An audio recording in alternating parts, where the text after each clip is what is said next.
ساری دنیا میں ہے ڈھونڈا چین کچھ ملتا نہیں۔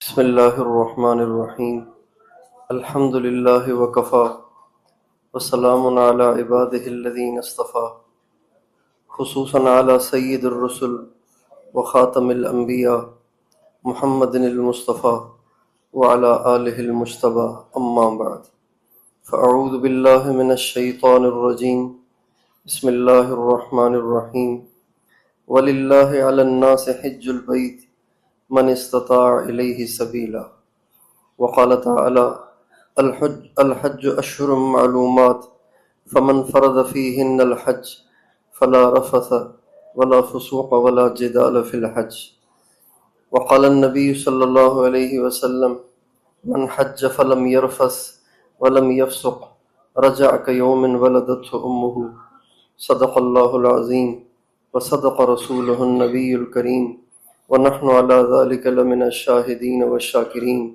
والحمد للہ رب العالمین۔ اللہم صل علی سیدنا محمد وعلی آل سیدنا محمد وبارک وسلم۔ اللہ تعالیٰ کا ہم سب کے اوپر فضل ہوا، کرم ہوا کہ اللہ تعالیٰ نے ہمیں حج جیسی سعادت عطا فرمائی اور اس مبارک سفر کے لیے قبول کیا۔ اگر انسان اپنے گریبان میں جھانکے، ہر ایک اگر اپنے گریبان میں جھانکے تو اسے اپنا آپ بالکل اس قابل نظر نہیں آتا کہ وہ اس مقدس سرزمین پہ آئے، وہ سرزمین کہ جس سرزمین کو برس ہا برس ہمارے نبی کی صحبت ملی ہے، وہ ہوائیں، وہ فضائیں جن میں ہمارے نبی نے اپنی ساری زندگی گزاری ہے۔ جس مکے میں اس وقت ہم بیٹھے ہوئے ہیں، یہ مکہ وہی مکہ ہے جس میں ہمارے نبی کی پیدائش ہوئی، ہمارے نبی کا بچپن گزرا، ہمارے نبی کی جوانی گزری، ہمارے نبی کی شادی ہوئی، ہمارے نبی کے بچے ہوئے، اور ہمارے نبی کی نبوت سے پہلے کی زندگی بھی گزری، اور نبوت کے بعد کے بھی 13 سال ہمارے نبی کے یہاں گزرے۔ ہمارے نبی کی عمر اللہ نے 63 سال بنائی، اس میں سے 53 برس اسی مکے میں گزرے ہیں جہاں آپ ہم بیٹھے ہوئے ہیں۔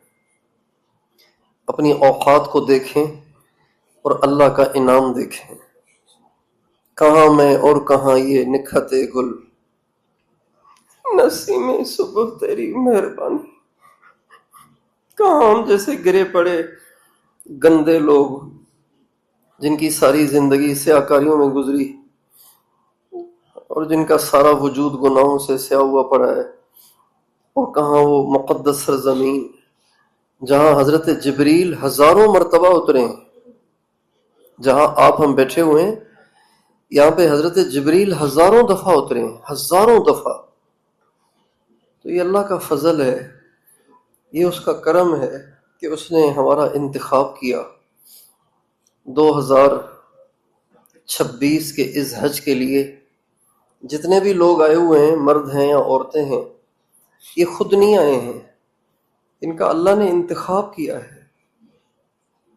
2.5 ارب مسلمان ہیں اس وقت دنیا میں، 2.5 ارب۔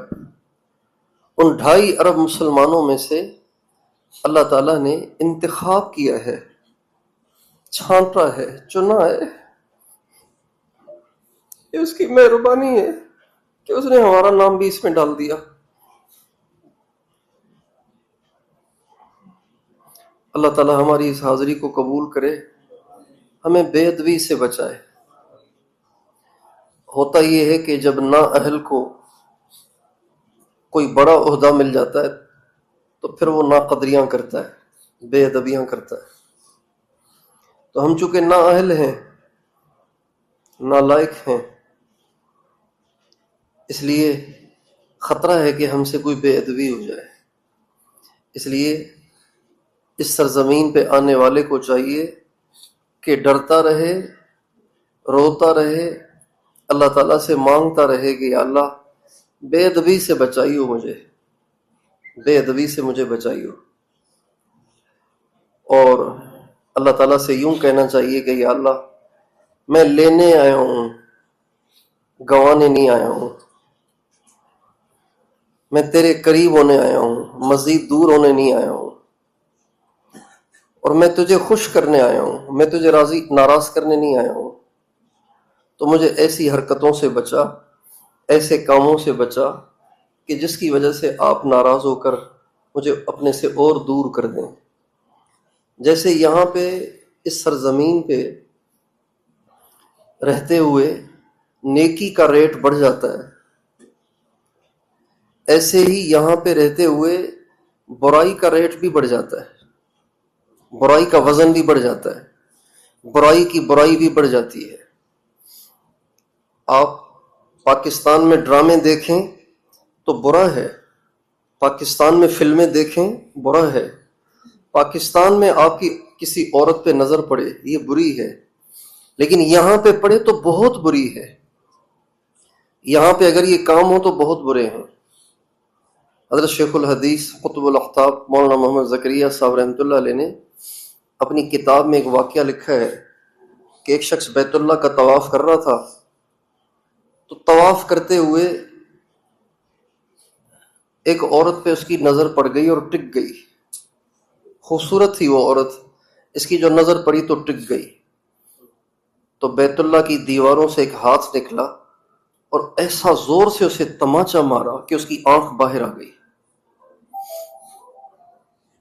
اور جب اس کی آنکھ باہر آئی، تماچا جو پڑا، غیبی تماچا جو پڑا اور اس کی آنکھ پھوٹی، تو وہ چیخنے لگا، تو آواز آئی کہ اللہ کے گھر کا طواف کرتے ہوئے بدماشی کرتے ہوئے شرم نہیں آتی؟ اور چیخو نہیں، دوبارہ کرو گے تو پھر پڑے گی۔ تو یہ اللہ کا گھر ہے، یہ اللہ کا حرم ہے، یہ کیا ہے؟ اللہ کا حرم ہے۔ یہ حرم کسے کہتے ہیں؟ حرم کہتے ہیں محترم جگہ کو، جس جگہ کا بہت احترام کیا جائے اس کو حرم کہتے ہیں۔ یہ حرم ہے، یہ اللہ کا حرم ہے، اور یہ اتنا محترم ہے کہ جانور بھی اس کا احترام کرتے ہیں، جانور بھی اس کا احترام کرتے ہیں۔ جب ابرہہ بیت اللہ شریف کو شہید کرنے کے لیے اپنا لشکر لے کے آیا تھا ہاتھیوں کا، تو وہ تو اپنی طاقت کے نشے میں مست تھا، جھومتا ہوا آ رہا تھا کہ ابھی میں مسلمانوں کے کعبے کو میں نے گرا دینا ہے، اور ان میں تو اتنی طاقت ہے نہیں کہ مجھ سے لڑ سکیں، یہ ہیں بکریوں والے، اونٹوں والے، تو ہاتھی والوں کا مقابلہ کیسے کریں گے؟ تو وہ تو اپنی طاقت کے نشے میں آ رہا تھا، لیکن آتے آتے یمن سے چلا تھا، وہ صنعاء سے چلتے چلتے جب وہ حرم کی حدود پہ پہنچا نا، یہاں مکے کے آس پاس حرم کی حدود ہیں، جیسے آپ عمرہ کرنے کے لیے تنعیم جاتے ہیں نا، اما عائشہ والی مسجد جاتے ہیں، تو یہ بارڈر ہے، یہ حد ہے حرم کی، یہاں سے حرم شروع ہوتا ہے۔ تو ایسے ہی مختلف جگہوں پہ مختلف بارڈر ہیں جہاں سے حرم شروع ہوتا ہے۔ یہ پورے مکے کے آس پاس آنکھ کی شکل میں حدود ہیں، آنکھ کی جیسے آنکھ ہے نا، چوڑی زیادہ اور لمبی کم، اس شکل میں حدود ہیں جو اللہ نے بنائی ہیں، اور اس کے اندر جو کچھ ہے اس کا احترام ہے۔ اس کے اندر من دخلہ کان آمنا، جو اس کے اندر داخل ہو گیا وہ امن میں ہے، اب اس کو پکڑا نہیں جا سکتا، مارا نہیں جا سکتا، یہاں تک کہ اس کے اندر کے پودے بھی نہیں توڑے جا سکتے، جانور بھی شکار نہیں کر سکتے، اتنا احترام ہے اس کا۔ تو ابرہہ جب اپنے ہاتھیوں کا لشکر لے کے چلا، تو چلتے چلتے جب یہ حرم کی حد پہ پہنچا نا، تو ہاتھی آ کے ٹھہر گئے، آگے کوئی دیوار نہیں ہے، کوئی پہاڑ نہیں ہے، کوئی آڑ نہیں ہے، ہاتھی ہل ہی نہیں رہے آگے۔ تو ابرہہ نے اپنے لشکر کو حکم دیا کہ مار مار کے انہیں اندر کرو، یہ کیوں نہیں آگے بڑھ رہے؟ اندر کرو نہیں، آگے کیوں نہیں بڑھ رہی ہے؟ وہ مار مار کے تھک گئے، ہاتھی اپنی جگہ سے ہلے بھی نہیں، اس لیے کہ حرم کی حد شروع ہو گئی تھی۔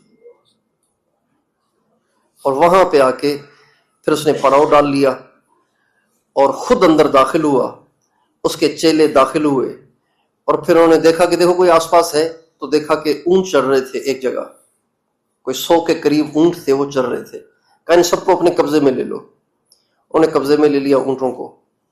جب اونٹوں کو قبضے میں لیا اور شام کو اونٹ واپس ہی نہیں گئے جن کے تھے، تو یہ اونٹ تھے ہمارے نبی کے دادا حضرت عبد المطلب کے۔ جب اونٹ شام کو واپس نہیں آئے تو وہ پریشان ہوئے کہ اونٹ کیوں نہیں آئے، تو معلوم ہوا کہ بھی یمن کا بادشاہ آیا ہوا ہے، اس نے اونٹوں کو اپنے قبضے میں لے لیا ہے۔ تو حضرت عبد المطلب نے معلوم کیا کہ وہ کیوں آیا ہے، تو پتہ چلا کہ وہ کعبے کو گرانے آیا ہے۔ ان کا اچھا، انہوں نے اپنے ساتھ کسی کو لیا اور چلے اور آئے ابرہہ کے پاس۔ حضرت عبد المطلب جو تھے نا، ماشاءاللہ قد بھی ان کا ٹھیک ٹھاک تھا، سینہ بھی ان کا ٹھیک ٹھاک تھا، داڑھی بھی ان کی بڑی اور گھنی، ایسے جیسے کوئی بادشاہ ہوتا ہے۔ وہ خوبصورت حیت کے وہ مالک تھے، ڈیل ڈول والے تھے، بڑے چوڑے اور طاقتور جسم والے تھے۔ جب وہ آئے نا، اور ابراہا جو تھا وہ چھوٹے قد کا تھا، کالا بھی تھا، چھوٹے قد کا بھی تھا۔ اس نے جو دیکھا کہ اتنا معزز آدمی، دور سے ہی لگ رہا ہے کہ جیسے کوئی سردار آ رہا ہے، تو وہ بہت متاثر ہو گیا، اور اس نے اپنے ساتھ ان کو بٹھایا، عزت دی، کھڑا ہوا، پروٹوکول دیا، پاس بٹھایا۔ پھر اس کے بعد کہنے لگا آپ کیسے تشریف لائے؟ اس نے سمجھا کہ ابھی یہ بیت اللہ کے لیے منت سماجت کرنے آئے ہوں گے کہ آپ ایسے نہ کریں، ہمارا بیت اللہ نہ گرائیں، آپ کی مہربانی ہوگی۔ انہوں نے پوچھا آپ کیسے آئے؟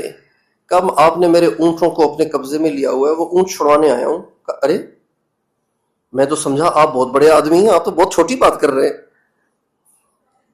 تو میں تو تمہارے کعبے کو گرانے آیا ہوں اور آپ کو اپنی اونٹوں کی پڑی ہوئی ہے۔ تو حضرت عبد المطلب فرمانے لگے انا رب الابل وللبیت رب سیمنعہ، اونٹوں کا مالک میں ہوں، اس لیے میں چھڑانے آ گیا ہوں، یہ گھر کسی اور کا ہے، وہ خود ہی تم سے نمٹ لے گا، یہ گھر میرا نہیں ہے، جس کا ہے وہ اکیلا اس کی حفاظت کرنے کے لیے کافی ہے۔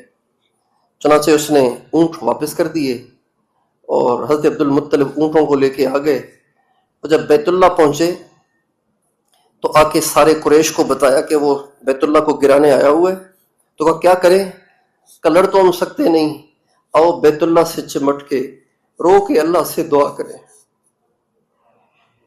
چنانچہ حضرت عبد المطلب نے قریش مکہ کو اکٹھا کیا اور ملتزم پہ چلے گئے، اور وہاں جا کے چمٹ کے روئے، اللہم ان المرء یمنع رحلہ فامنع رحالک وانصر علی آل الصلیب وآبدیہ اليوم آلک جروا جمیع بلادہم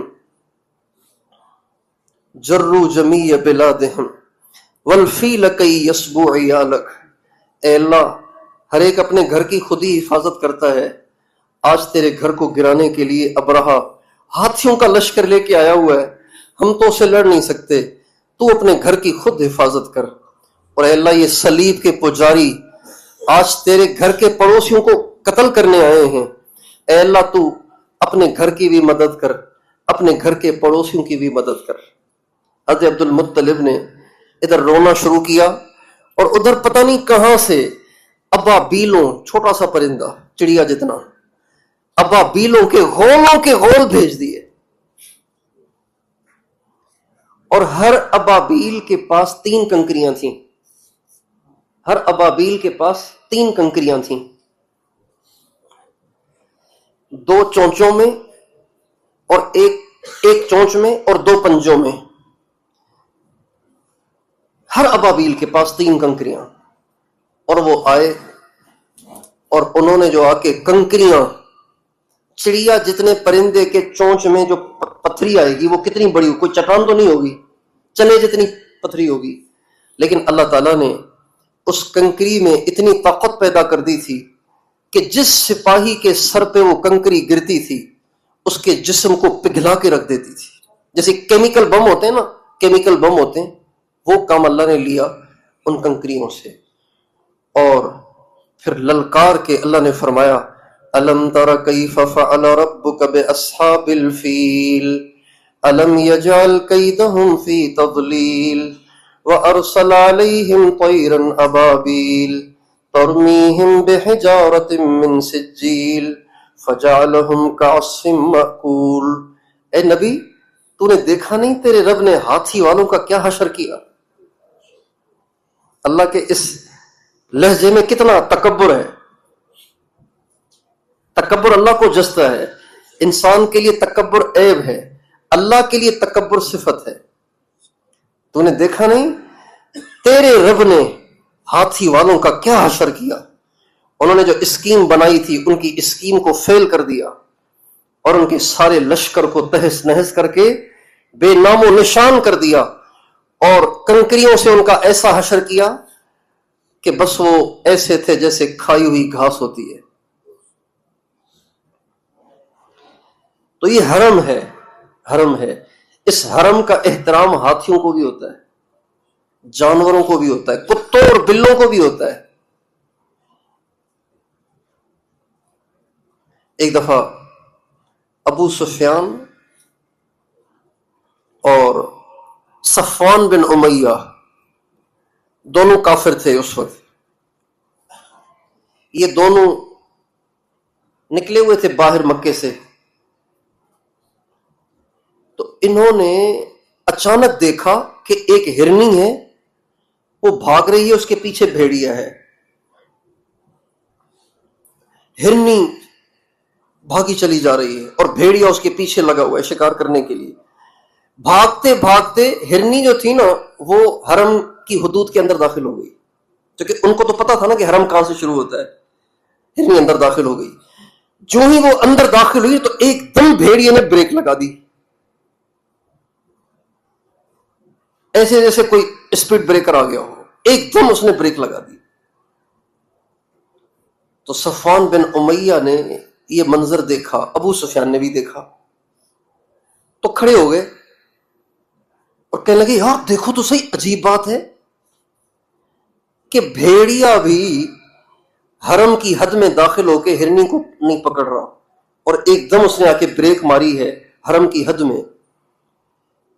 کتنی عجیب بات ہے۔ جب صفوان نے یوں کہا نا کتنی عجیب بات ہے، تو وہ بھیڑیا کھڑا ہو گیا اور اس نے فصیح عربی میں کہا اس سے بھی عجیب بات یہ ہے کہ محمد حق کی دعوت دیتے ہیں تم سنتے ہی نہیں۔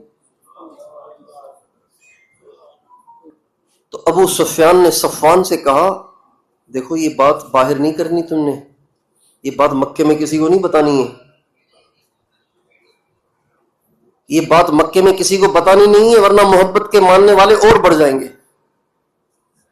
یہ حرم ہے جہاں آپ ہم بیٹھے ہوئے ہیں، یہ حرم ہے، اس کا احترام بھیڑیے بھی کرتے ہیں، اس کا احترام ہاتھی بھی کرتے ہیں، اس کا احترام جانور چوپائے بھی کرتے ہیں۔ اللہ کرے ہم اتنا ادب تو کریں جتنا جانور کرتے ہیں، لیکن ہم کرتے نہیں ہیں اتنا۔ ہمارے حجاج کرام ریسیپشن پہ آ کے بیٹھ جاتے ہیں، ٹانگ پہ ٹانگ رکھ کے، ایک سگریٹ ختم ہوتا ہے دوسرا جلاتے ہیں، وہ ختم ہوتا ہے تیسرا جلاتے ہیں، وہ ختم ہوتا ہے چوتھا جلاتے ہیں۔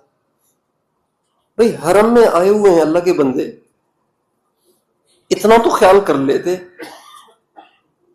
کہ اس برائی کو کم از کم ان دنوں میں چھوڑ دیتے۔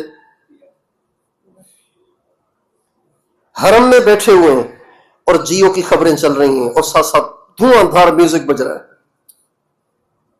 اور ٹک ٹاک پہ پتہ نہیں کیا سے کیا آگے آگے آگے آگے آگے آگے آگے، اس میں گانے بھی، ننگی تصویریں بھی، اس میں خبریں بھی، اور اس میں کسی کی کوئی نعت بھی، اس میں کسی کا کوئی بیان بھی، یہ ساری چیزیں چل رہی ہیں۔ یہ حرم ہے، یہ حرم ہے، اس کا احترام ہے۔ یہاں آنا بہت بڑی بات ہے، لیکن یہاں آنے کے بعد اس کا احترام کرنا یہ اس سے زیادہ ضروری ہے۔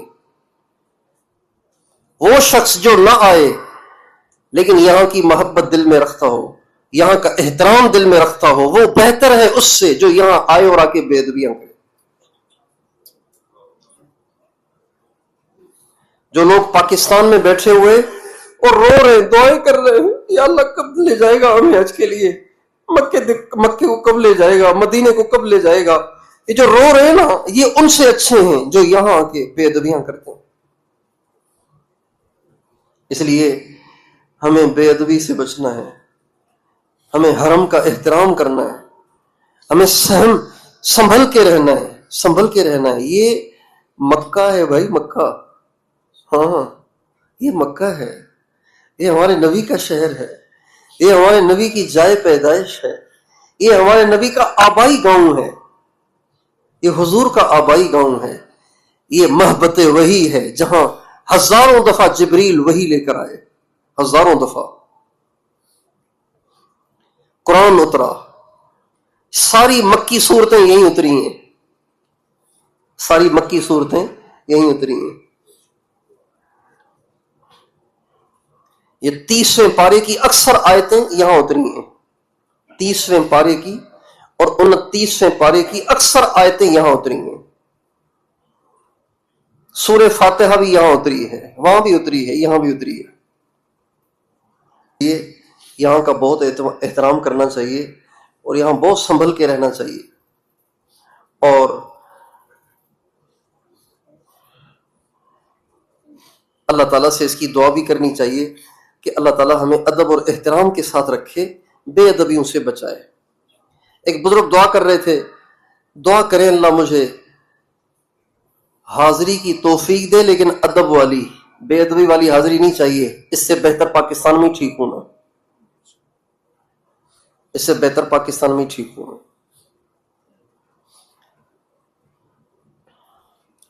اور جس شہر میں آپ بیٹھے ہوئے ہیں، یہ وہ شہر ہے کہ جس میں وہ کعبہ ہے جس کی طرف منہ کر کے آپ نے پاکستان میں نماز پڑھنی ہوتی ہے۔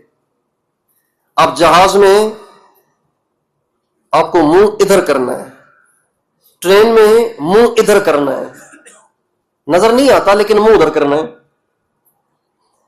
آپ گاؤں میں ہیں، منہ ادھر کرنا ہے، ریگستان میں منہ ادھر کرنا ہے، گھر میں پڑھ رہے ہیں منہ ادھر۔ ساری دنیا کی مسجدوں کے رخ ادھر کو ہیں۔ اس لیے اللہ تعالیٰ نے بیت اللہ کو پوری روئے زمین کے بیچ میں، وسط میں، مرکز میں بنایا ہے۔ اگر آپ ناپیں گے نا پوری دنیا کے فاصلے، تو بیت اللہ پوری دنیا کے بالکل سینٹر میں ہے۔ دائیں طرف بھی اور بائیں طرف بھی فاصلہ ایک جتنا ہے، آگے بھی فاصلہ اور پیچھے بھی فاصلہ ایک جتنا ہے۔ بیت اللہ کا جو منہ کہیں گے نا، بیت اللہ کا جو منہ کہیں گے، وہ بیت اللہ کا جو دروازہ ہے نا، جو میزاب رحمت ہے، یہ بیت اللہ کا گویا منہ کہلائے گا۔ چونکہ ہمارے نبی کا ارشاد ہے کہ یہ جو بیت اللہ میں حجر اسود فٹ ہوا ہے نا، حجر اسود، آپ علیہ السلام کا ارشاد ہے، یوں سمجھو گویا یہ اللہ کا دایاں ہاتھ ہے۔ بیت اللہ میں جو حجر اسود لگا ہوا ہے نا، آپ علیہ السلام فرماتے ہیں یوں سمجھو گویا یہ اللہ کا دایاں ہاتھ ہے۔ اسی وجہ سے بوسہ دیتے ہیں نا، پتھر کو بوسہ کیوں دیتے ہیں؟ اسی وجہ سے دیتے ہیں کہ یوں سمجھو گویا یہ اللہ کا دایاں ہاتھ ہے۔ جب آپ طواف کرنے کے لیے آتے ہیں، پہلے اللہ کے ہاتھ کا بوسہ لیں، پھر آگے جائیں۔ اور جس نے حجر اسود کا بوسہ لیا، زندگی کے سب گناہ معاف۔ لیکن اگر کسی کو رش کی وجہ سے موقع نہیں ملا، تو دور کی سے بھی اگر استلام کر لے گا تو اس پر بھی سب گناہ معاف ہو جائیں گے۔ بے اکرامی نہیں کرنی چاہیے، کسی کی بے عزتی نہیں کرنی چاہیے، کسی کو تکلیف نہیں دینی چاہیے، کسی کی دل آزاری نہیں کرنی چاہیے۔ بہت سی عورتیں بیچاری پتہ نہیں ہے نا ان کو، وہ سمجھتی ہیں کہ بوسہ دینے پہ ہی ملے گا جو کچھ ملے گا، تو وہ بیچاری شوق میں گھستی ہیں، پھر ان کی چادریں اتر جاتی ہیں، دوپٹے اتر جاتے ہیں، کرتے پھٹ جاتے ہیں اور جسم کھل جاتا ہے، وہ چیختی رہتی ہیں، چلاتی رہتی ہیں، سانس بند ہو جاتا ہے شوق میں۔ یہ برائی نہیں ہے، یہ ان کی برائی نہیں ہے، یہ ناسمجھی میں ان کا ایک شوق ہے، جنون ہے۔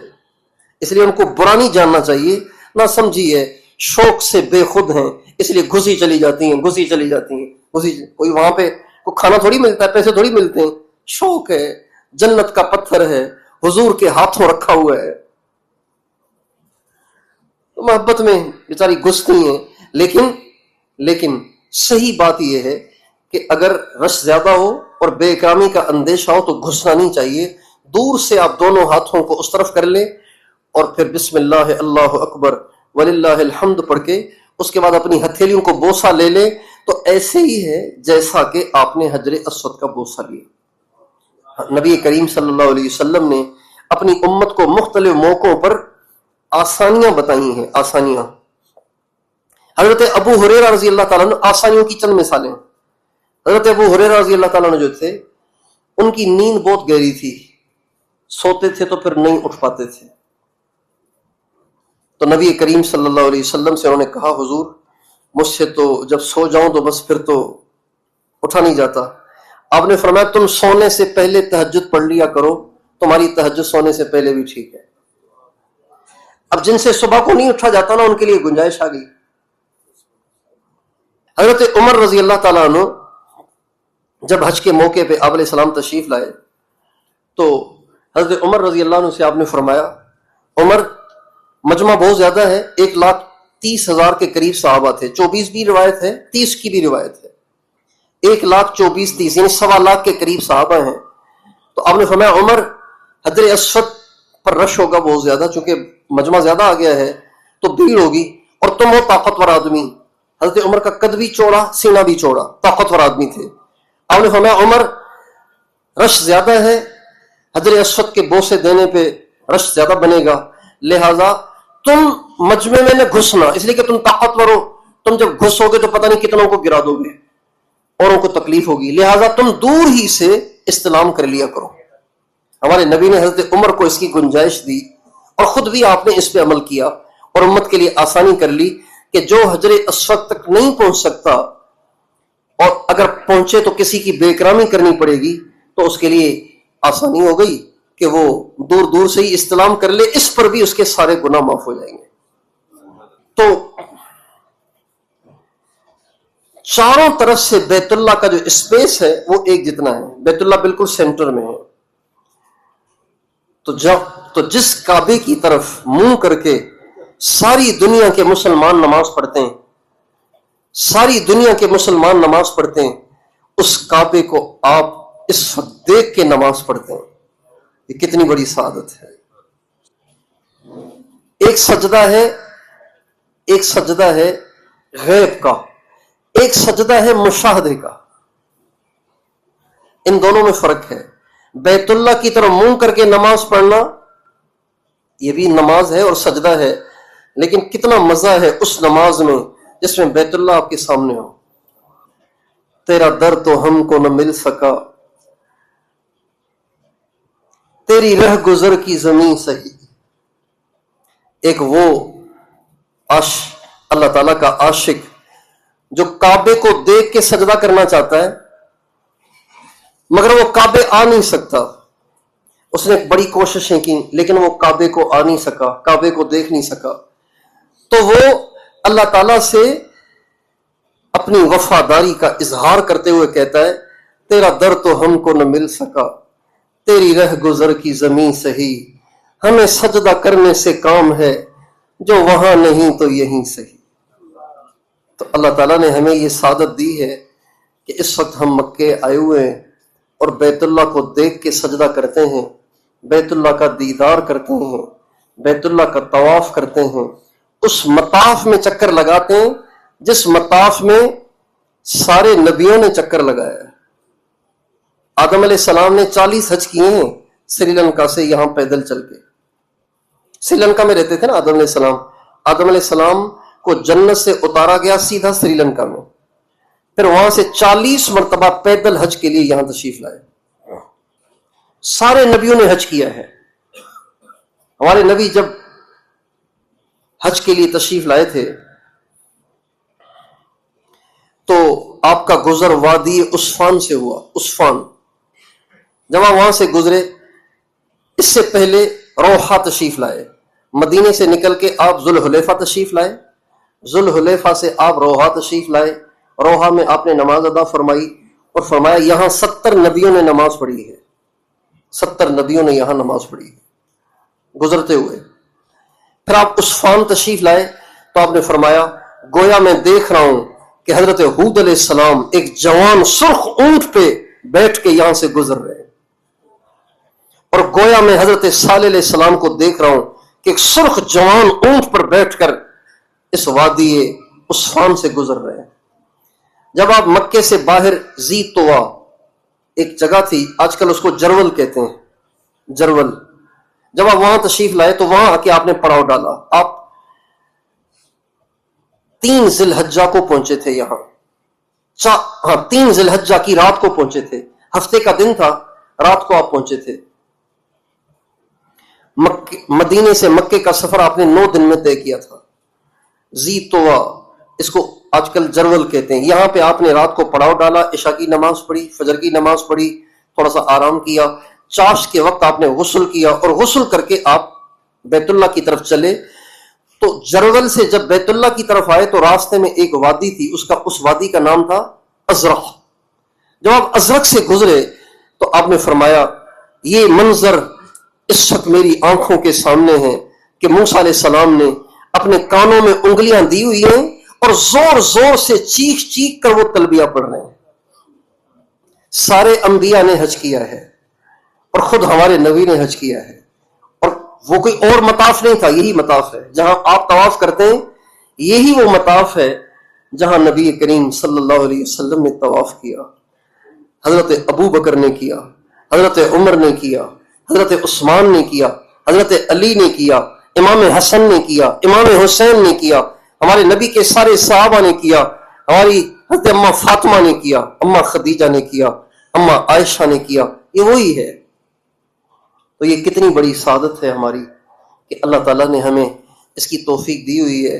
ان نعمتوں کا شکریہ ادا کرتے رہیں، اپنی اوقات سے بڑھ کر اللہ تعالیٰ کے انعام پر روتے رہیں، آنسو بہاتے رہیں، اور اپنی ہوش اور حواس کو حاضر رکھیں، اپنے ہوش و حواس کو حاضر رکھیں، گھر ور کا خیال نکال دیں اپنے دل دماغ سے، ساری توجہ یہاں رکھیں اور ہر وقت اس استحضار میں رہیں۔ آپ کہاں ہیں؟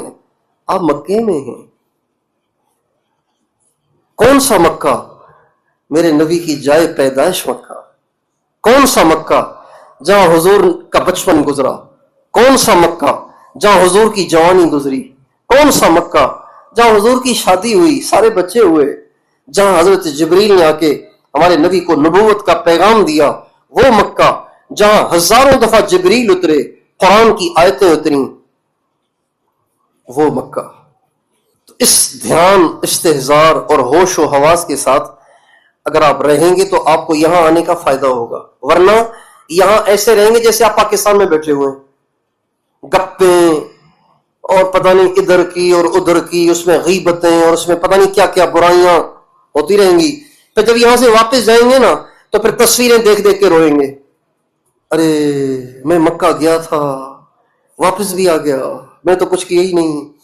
پھر اس کا کوئی فائدہ نہیں ہے۔ اس لیے ابھی اللہ نے موقع دیا ہوا ہے، اس کو غنیمت جانیں۔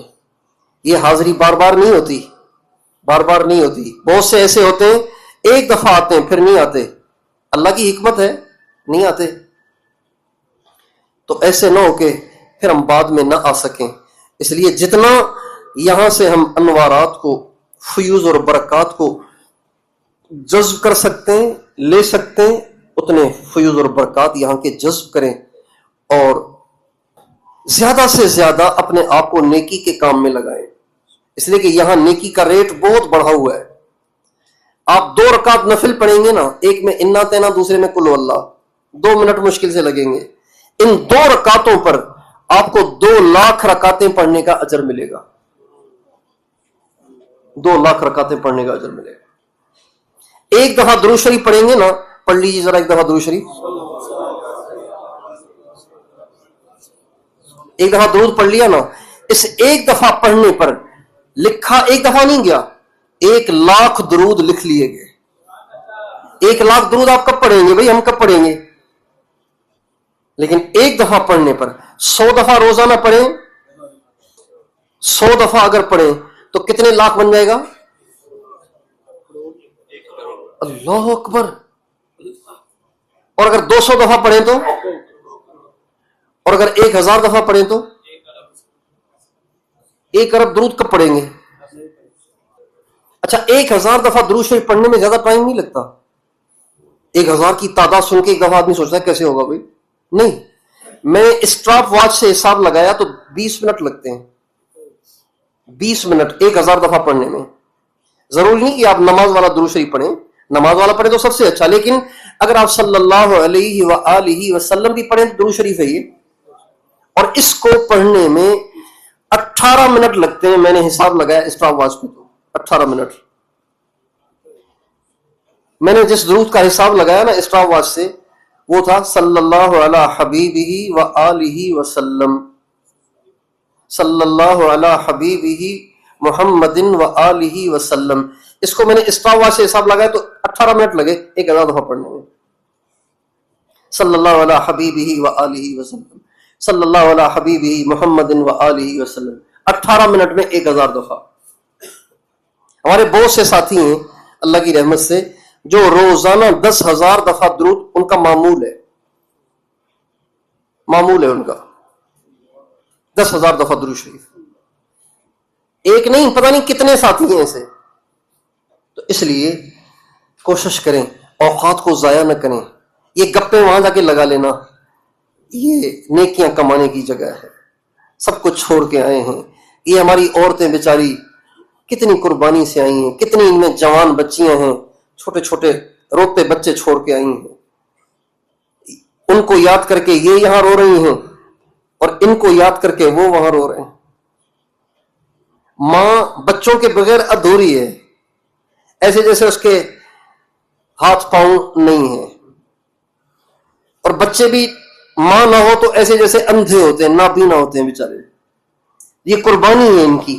کوشش کریں کہ اپنے اوقات کو ضائع نہ کریں، نفلوں میں، تلاوت میں، ذکر میں اور اللہ کے ذکر میں اور درود شریف میں اور استغفار میں اپنے اوقات کو صرف کریں. یہ جو ذی الحجہ کے شروع کے 10 دن ہیں نا، یہ تو ہیں ہی تکبیر اور تحلیل کے دن. اللہ اکبر، اللہ اکبر، لا الہ الا اللہ واللہ اکبر وللہ الحمد. پڑھتے رہیں، پڑھتے رہیں، پڑھتے رہیں. ہمارے نبی کا ارشاد ہے ایک دفعہ جب آدمی اللہ اکبر کہتا ہے زمین سے لے کے آسمان تک کا خلا نور سے بھر جاتا ہے یا نیکیوں سے بھر جاتا ہے. سبحان اللہ تملأ المیزان. ایک دفعہ آدمی سبحان اللہ کہے تو اتنی اس پہ نیکیاں ملتی ہیں کہ سارا نیکیاں تولنے والا ترازو نیکیوں سے فل ہو جاتا ہے. آپ علیہ السلام نے ایک دفعہ صحابہ سے فرمایا کیا تم میں سے کوئی احد پہاڑ سے زیادہ ثواب کما سکتا ہے؟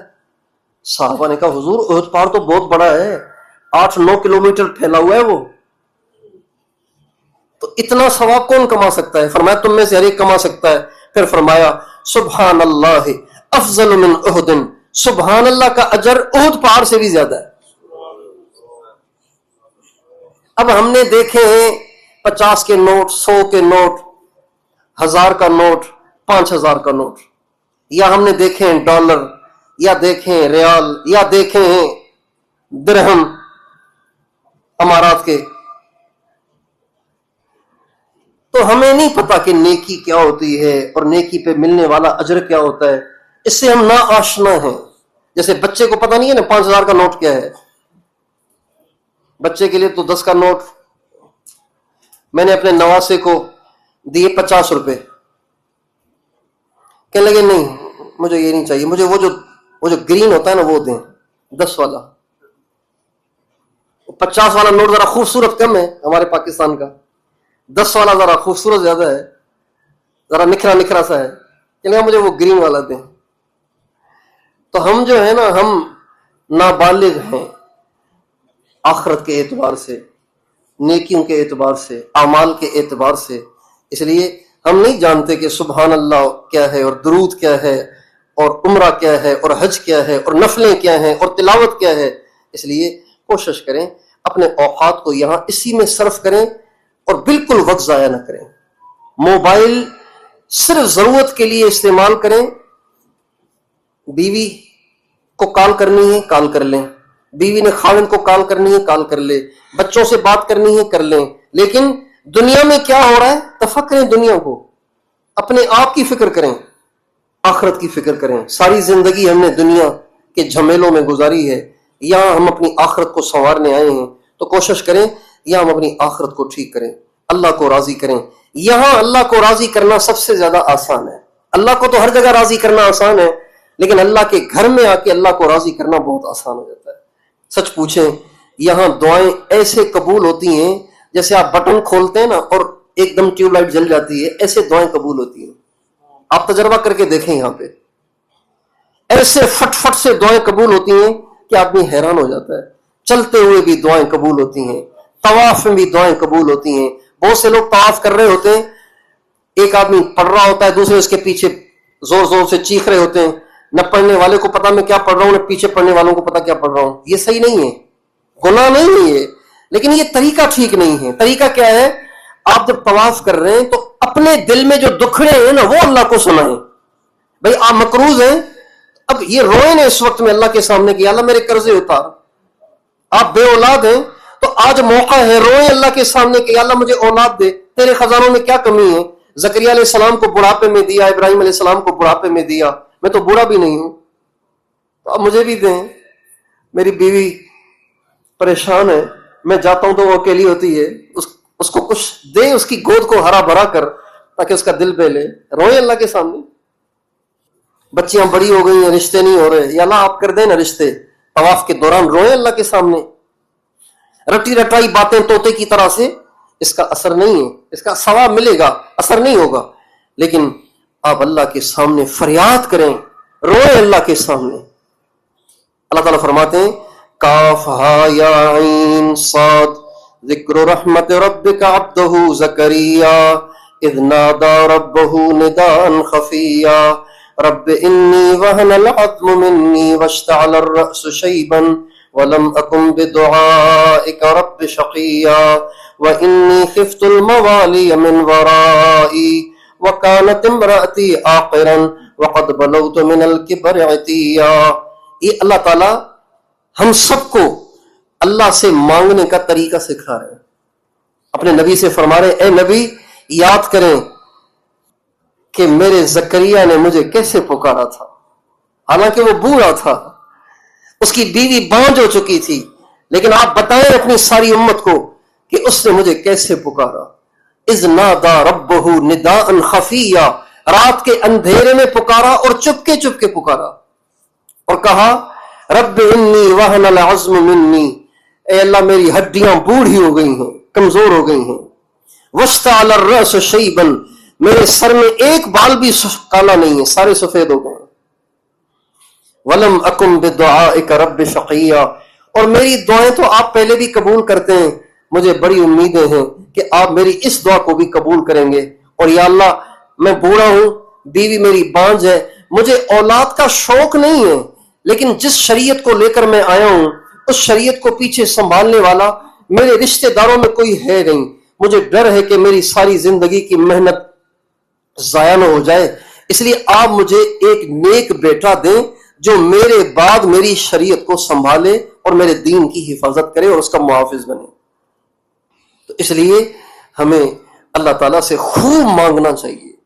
یہاں دعائیں ایسے قبول ہیں کچھ نہ پوچھو۔ کئی لوگ بتاتے ہیں ابھی دعا مانگ رہے تھے کہ ملاقات ہو جائے، دیکھو ہو گئی۔ آپ کے ساتھ کوئی ہوا ہے ایسے؟ ہیں آپ میں سے کسی کے ساتھ ہوا ہے؟ ہمارے ساتھ تو بہت ہوتا ہے یہ۔ ابھی سوچ رہے تھے کہ ملاقات ہو جائے، ملاقات ہو گئی۔ ابھی دعا مانگ رہے تھے کہ ملاقات ہو جائے، ملاقات ہو گئی۔ ابھی دعا کر رہے تھے کہ یہ کام ہو جائے، فون آ گیا کہ وہ کام ہو گیا ہے۔ ایسے فٹ سے دعائیں قبول ہوتی ہیں۔ اس لیے اس سفر میں دعائیں مانگنے والوں کو دعاؤں میں کنجوسی نہیں کرنی چاہیے، دل کھول کے مانگیں۔ ہمارے حضرت جی فرماتے تھے کہ عرفات میں ایک لاہور کے بڑے میاں بیٹھے ہوئے تھے اور اللہ تعالیٰ سے دعا کر رہے تھے عرفات میں، یا اللہ مجھے 100 کروڑ عطا فرما، یا اللہ مجھے 100 کروڑ عطا فرما۔ تو ایک نوجوان پاس بیٹھا ہوا تھا، اس نے کہا بابا جی 100 کروڑ کا پتر میں تجھ سے نہیں مانگ رہا ہوں، اللہ سے مانگ رہا ہوں۔